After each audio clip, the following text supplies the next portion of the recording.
más. Entonces, yo lo que está haciendo la noradrenalina, al aumentar la pendiente, está haciendo el fenómeno más rápido. Entonces, en negro tenías 2 latidos, acá en rojo tienes 3. Ah, mira, se va para afuera. Cuando estamos en el laboratorio, van a ver TikTok o un mensaje que me echan el resto, me echan el resto.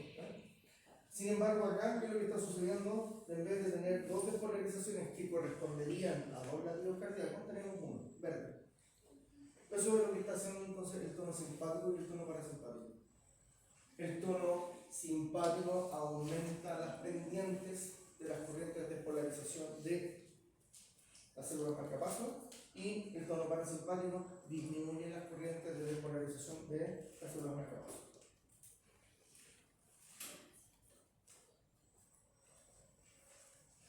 Y lo que comentamos también que existe lo que se conoce como el periodo refractario absoluto y el periodo refractario relativo. Pero este periodo refractario absoluto, si nosotros nos ponemos a ver esto es un potencial de qué tipo de célula? De conducción o de contracción, pero que más de marcapaso, ¿cierto? ¿Por qué? Porque tenemos este potencial empinado. Entonces, se dice que las corrientes que están a cargo de la despolarización de las células de contracción y de conducción son los canales de sodio pendientes de voltaje. Y esos canales de sodio, entonces, tienen un periodo refractario absoluto.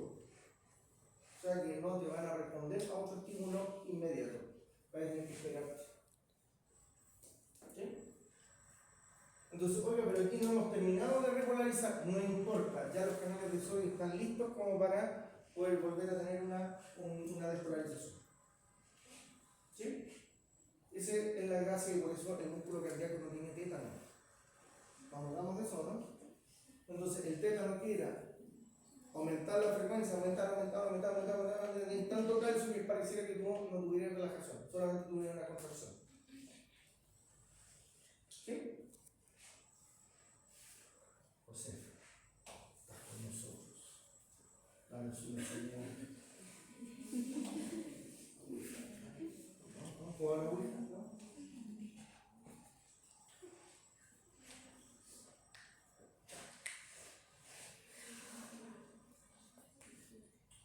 La electrocardiografía básica. Esto es lo que no se les va a preguntar. ¿Por qué? Porque hay 1, 2, 3, 4, 5, 6, 7, 8, 9, 10, 11 y 12 electrocardiogramas distintos, producto de que tú a tu paciente le colocaste electrodo en la zona pectoral y hay otros electrodos que son los de la extremidad. Nosotros vamos a obtener un electrocardiograma hoy día en el laboratorio que tiene que ver con el electrocardiograma que está en 2. Esta es la figurita que nosotros vamos buscando hoy día. Entonces, ¿cómo se interpreta eso? Esa parte de ahí se repite incesablemente. Pero como yo les decía, todo esto aporta la misma información, el mismo corazón, pero el flujo eléctrico está siendo visto de diferentes partes. Entonces, yo lo que no he dicho todavía es qué pasa con los flujos eléctricos. Y los flujos eléctricos, si el corazón tiene esta forma y está relativamente en un tórax, ¿alcanza a ver el tórax? ¿Sí? ¿Ya está el tórax? Ahí, en la mano. Si este sube el corazón, vamos a decir que de las aurículas el flujo eléctrico va en esa dirección.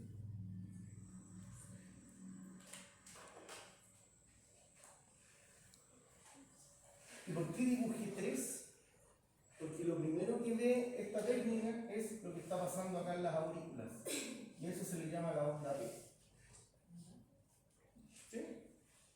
Entonces, ¿qué nos proporciona la onda P? Ahí, esa cosa que está ahí, es la onda P. Entonces uno dice, ya, y esa onda P, auricular. Tiene información auricular. Para nosotros, eso es lo que tenemos que manejar. Después tenemos un tiempo en que el flujo eléctrico como que tiene una lentecida, ¿cierto? Eso se puede observar acá en un segmento. Ese segmento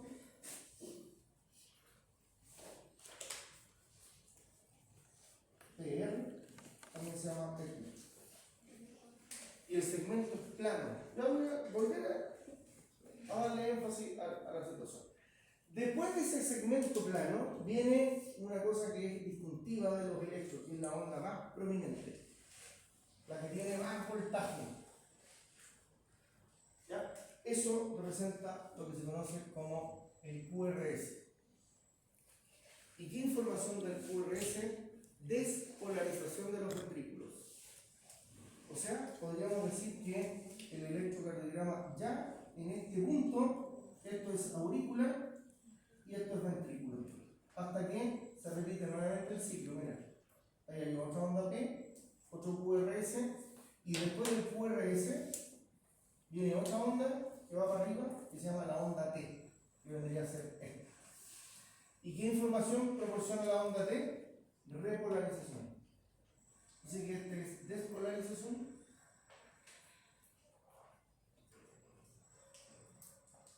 Ventricular. Y este es repolarización ventricular. P, despolarización auricular. Y la técnica no nos permite ver la repolarización auricular. Entonces, ¿cuántas son las ondas que tenemos que manejar en un electro normal? 3. El P, auricular, el complejo QRS, despolarización ventricular, y la onda T, que es repolarización. Entonces, si es repolarización, ¿qué ion es el que está predominando acá? Potasio. Tal cual. Entonces, muchas veces, cuando uno en la sangre tiene el potasio alto o bajo, es la onda T la que empieza a deformarse o a generar problemas. Nosotros no nos vamos a preocupar de identificar ese tipo de deformaciones, ese tipo de problemas. Simplemente lo estamos comentando como para enfatizar que la repolarización en general en cualquier tipo de célula excitable, casi en el 99%, tiene que ver con el potasio. Entonces lo que vamos a ver hoy día es, vamos a colocar el electrodo, vamos a obtener un electrocardiograma y vamos a tratar de que nos salga todo como debe ser, obtener un electrocardiograma como el que tenemos acá en 2. Y ese electrocardiograma necesariamente tiene que ver con lo siguiente. El electrocardiograma es milisegundos, este es el 0, positivo, negativo, milivolts. Pero atención, porque se parece bastante a un potencial de acción con respecto a los ejes. Pero el potencial de acción solamente está midiendo una célula. Tú la sacaste del corazón, la colocaste en el microscopio, le colocaste uno de los electrodos y la excitaste. Tú empezaste a ver qué es lo que pasaba. El electro es el comportamiento completo del corazón. Aquí todo suma. Y lo que se obtiene cuando uno suma todo son estas 3 flechas que van mirando hacia abajo. Y estas flechas van a cambiar de dirección dependiendo de la estructura que tiene el corazón.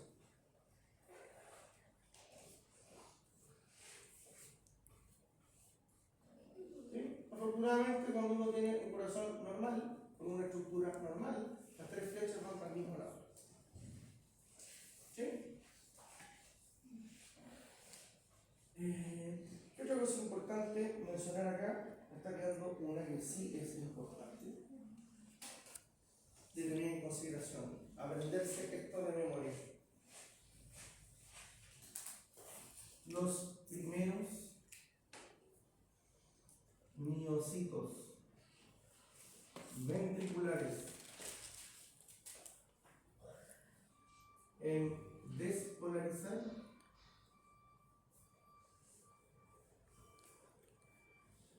son los últimos en repolarizar. Ya en un chapelo de esto tendríamos que quiere decir que los últimos miocitos ventriculares en despolarizar son los primeros en repoblar.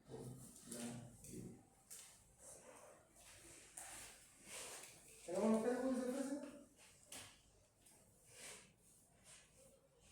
Los primeros miocitos ventriculares en despolarizar son los últimos en repolarizar. Y a contrapelo, los últimos miocitos ventriculares en despolarizar son los primeros en repolarizar.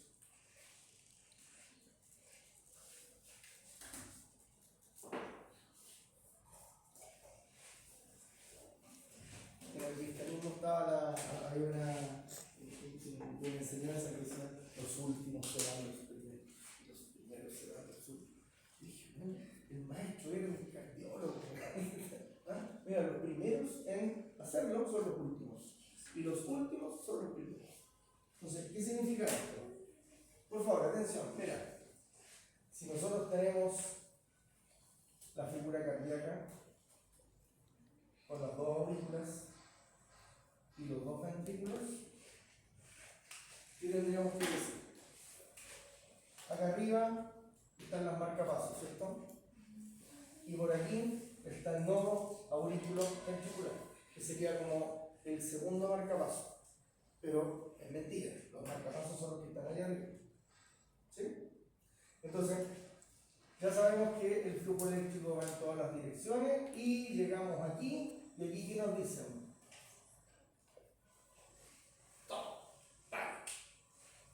Y cuando nos dan el sí, ¿cuáles son los primeros en despolarizar? Estos que están aquí, en el tabique. Así que estos despolarizan. A lo mejor en anatomía lo vieron, pero aquí está lo que se conoce como el haz de His. ¿Sí? ¿Son neuronas? No, son miocitos de conducción. Y estos miocitos de conducción llegan hasta acá arriba. ¿Sí? Así que, ¿cuáles son los primeros en despolarizar? Los que están allí. ¿Sí? ¿Cuáles son los últimos en despolarizar? Los que están acá. ¿Me siguen? Ya. ¿Y quién repolariza primero? Estos. Y se devuelven. ¿Cuáles son los últimos en repolarizar? Los primeros que despolarizan. ¿No? ¿De nuevo? ¿Se entiende este dibujo? Las dos aurículas, los ventrículos, el tabique.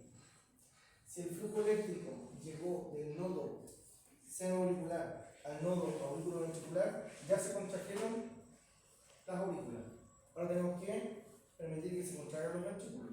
¿Cómo hago eso? Despolarizando los de conducción para que vayan despolarizando los de contracción. Así que vamos despolarizando y vamos contrayendo.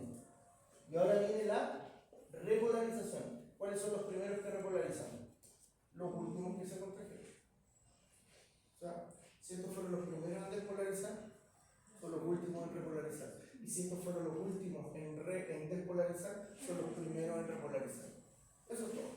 Y esa es la razón de por qué la onda T también va hacia abajo, la repolarización. Porque tú tienes dos flechas que apuntan hacia abajo y una sola que apunta hacia arriba.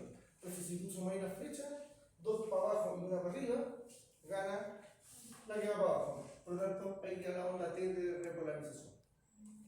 ¿Sí? Entonces, el electrocardiograma, que es lo que está viendo, el flujo eléctrico. ¿Y qué pasa si uno tiene dextrocardia, tiene el corazón mirando para el otro lado? El flujo eléctrico tendría que ir para el otro lado.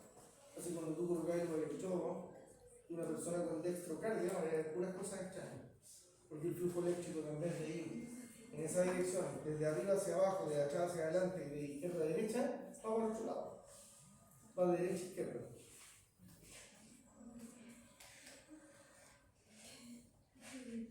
¿Cómo nos fue con esto? Más o menos. ¿Sí? No quiero pasarlo. Entonces, recordémonos que existe en un electrocardiograma estándar 3 tipos de ondas, que son la P, el QRS y el T. P, QRS y T. Y yo voy a estar en la guía de hoy.